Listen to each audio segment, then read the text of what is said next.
Tem não, vovó. Tem sim. Olha a mão pretinha do jornal. Ei, diga a mamãe quais essas letrinhas que estão aí no jornal. Isabelle.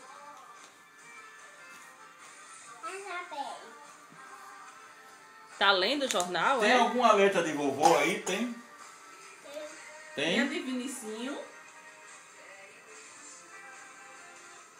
Ele é letra de Vinicinho, tem? Ele tá procurando mesmo. Sabe ler mesmo. Olha aí, achou. Qual é a letrinha que você achou? É A de vovô. A de Roberto. De Roberto. Tá aí, grande Vinícius. O 4 é. E a letrinha de vovô tá perto do 4. De Tem a de Roberto. Lulu. Tem a de Lulu. Você viu a de Lulu? Achou a de Lulu? Bem fininha ela. Fininho. Tem a de Tatinha. Olha. Ele quer o U, não tem.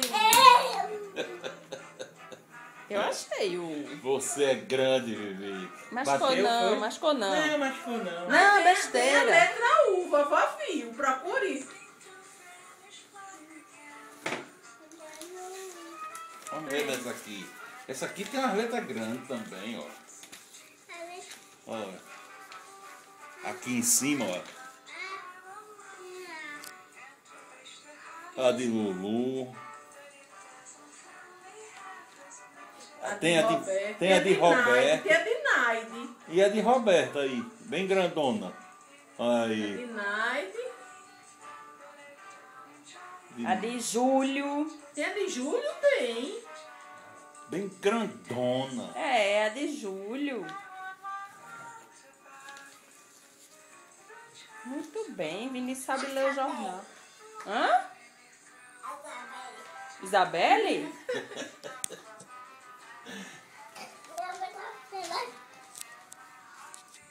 Depois lava as mãos dele, pra não subir dessa tinta. É o que, Vinícius?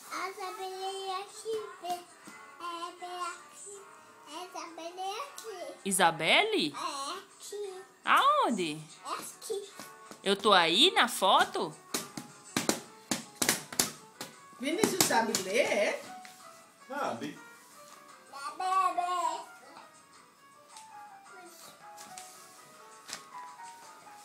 De que é esse jornal, Vinícius?